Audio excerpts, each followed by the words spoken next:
they had three major policies that were going to be followed.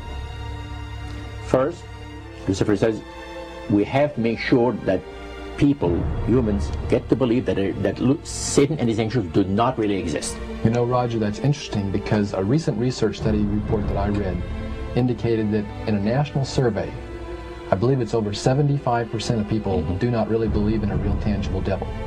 But there is one. Oh, yeah. Oh, the next thing, the three parts policy that they had adopted there, the second one was to find a way of being able to get total control of people's minds.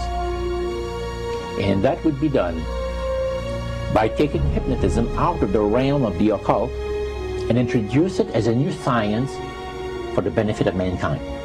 They felt that by taking hypnotism out of the realm of the occult and introducing it as a new science for the benefit of mankind, they could then use people of great renown, educators, people of capacity, that would do great things, such as supposedly regress people in time to former lives that they had.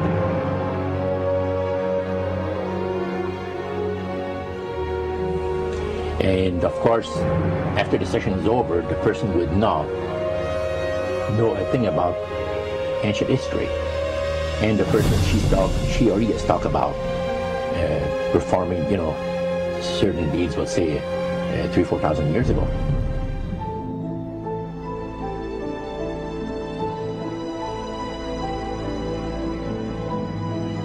But this was their strategy. Now, what this would do for the thing is this, that it would create in the minds of the general public, solidly set in the mind of the general public, an unwavering trust in that great deception. So now this would be a way of de-Christianizing the Western world through the avenue of mysticism. The three things were, number one, that they did not want Satan did not want the human family to think that he or his angels existed. Right. The second point that you made had to do with taking control of people's minds. That's right. The third point was what? Was to destroy the Bible without burning it. Okay. See? And what was his strategy on that? On that, it was very interesting. Because after the Great General Council, it was decided that Satan would tutor Charles Darwin personally in setting up the principles of his theories of evolution. He was tutored by Lucifer himself, fallen Lucifer.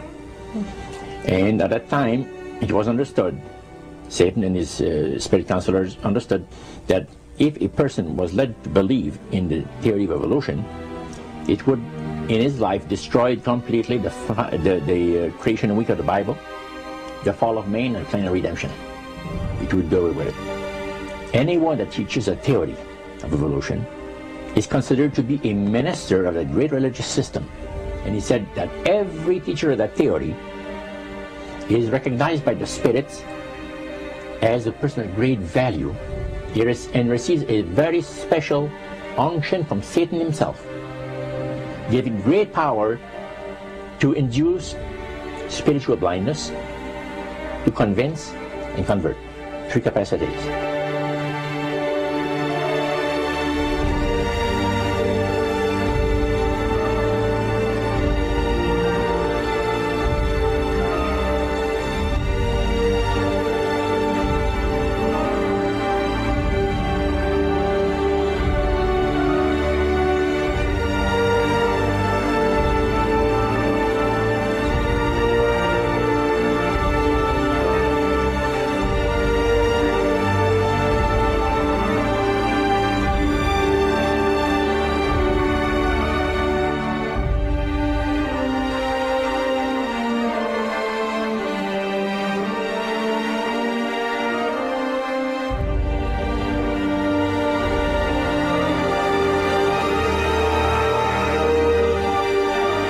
This is the grain plane, the master's grain plane. for harvesting the nations, for harvesting the multitudes of the earth into his cause, just before the close of the great controversy between the forces of good and evil. It's going to be done in a unique manner.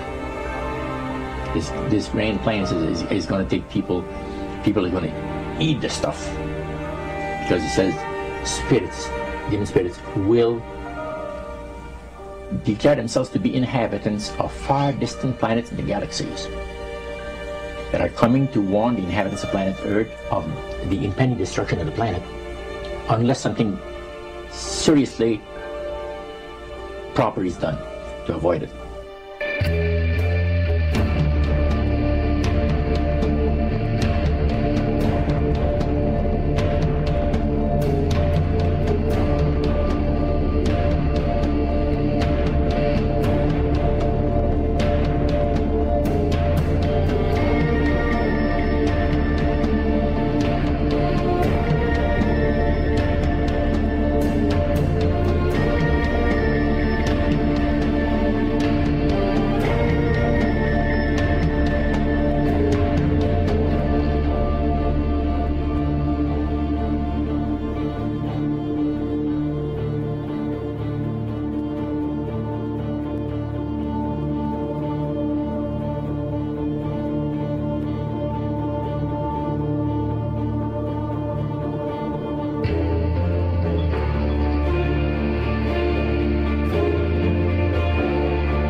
Metaphor. If you think about Aladdin and his lamp, you've probably heard of that one.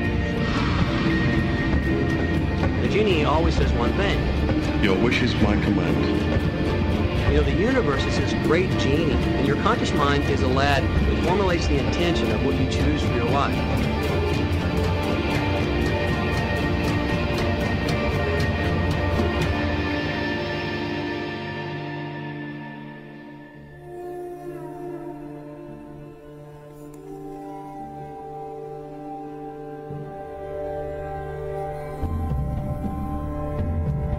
At the very heart and core of all these secret societies lurks the Kabbalah. It is a method of encoding information through a system of mathematics and numbers. These people that belong to the secret societies never dared to write down in any language what they knew, what it was that they were guarding, because then someone could steal it and then the secret would be out. So they took this knowledge and they made it occult through a system of encoding, encryption, one of which is mathematics, numbers. Another is architecture. Everybody wonder, why do they have a fraternal organization called the Freemasons? Aren't those the guys that build walls? You bet they do. But every wall they build contains the secrets that have been kept and maintained throughout the ages, and it's encoded in the architecture and in the measurements of the buildings and in the mathematical formulas used to derive the geometry and the shape, the length and breadth and height of rooms. It's all encoded there.